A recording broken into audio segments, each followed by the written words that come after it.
কিছু অনেক ঠিক হয়ে যাবে মা, ঠিক হয়ে যাবে, জ্বর ঠিক হয়ে যাবে। আসসালামু আলাইকুম, সবাই কেমন আছেন? আলহামদুলিল্লাহ ভালো আছি। শুভ সকাল।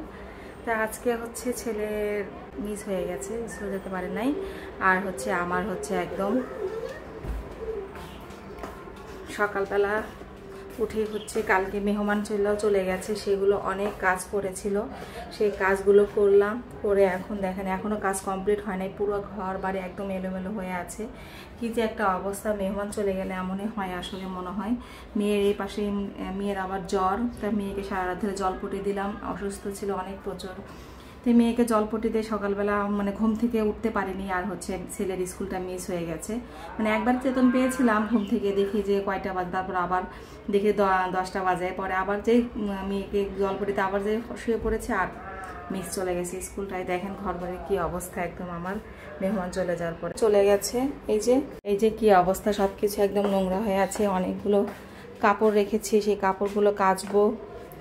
সব কিছু একদম কেমন হয়ে আছে। রান্নাঘরে আজকে অনেক কাজ ছিল, অনেকগুলো হাঁড়ি পাতিল ছিল, প্লেটলে সবগুলো মাজলাম, কারণ অনেক রান্না বান্না করতে হয়েছে। তো এখানে হচ্ছে সকালবেলা আজকে হচ্ছে ডিম ভাজলাম, তাড়াতাড়ি মেয়ে যেহেতু জ্বর এসেছে ক্ষুধা লেগেছে ওর জন্য ডিম ভাজলাম। আর হচ্ছে খিচুড়ি করেছিলাম, খিচুড়ি আর অল্প একটু আছে, সাবার পাপা খাবে। তো ওরা সবাই খেয়ে নিল, ছেলেও খেয়েছে মেয়েও খেয়েছে।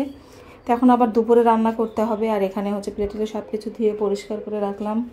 আর আজকে এখন অনেক কাজ আছে, ঘর বাড়ি ঝাড়ু দেবো, পরিষ্কার করব, কারণ সব কিছু নোংরা হয়েছে। দেখেন কোথায় কী পড়ে আছে, জুতা কোথায় পড়ে আছে, কোথায় পড়ে আছে। স্কুলটা মিস হওয়ার কারণে সব কিছু এলোমেলো হয়ে গেছে।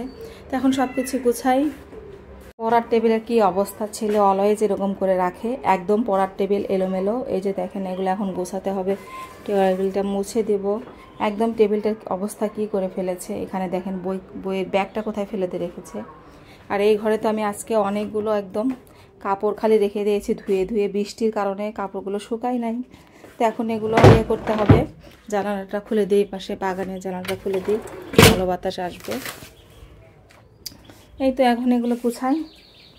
সকালবেলা ঘুম থেকে উঠে মেয়ের জন্য খিচুড়ি রান্না করেছি। মেয়ের প্রচণ্ড জ্বর, কম্বল গেঁদে বসে আছে। সবাই মেয়ের জন্য দোয়া করবেন। এই যে প্রচণ্ড জ্বর এসেছে, চোখটা কি হয়ে গেছে, মেয়ের চোখটা লাল হয়ে যাচ্ছে। আরে আমার সোনা পাখির প্রচণ্ড জ্বর এসেছে, প্রচণ্ড জ্বর এসে ভাত খেতে দিয়েছি, খেতেই পাচ্ছে না। খিচুড়ি রান্না করেছি, ওর পছন্দের খিচুড়ি আর হচ্ছে ডিম ভাজি। মেয়ে আমার খেতে পাচ্ছে না, ওর চোখ লাল হয়ে আসছে, জ্বর আসছে। আমার সোনা পাখিটা রে, আমার সোনা পাখিটা, সবাই দোয়া করবেন আমার সোনা পাখিটার জন্য, অনেক কষ্ট পাচ্ছে, প্রচণ্ড জ্বর এসেছে আমার মেয়েটার।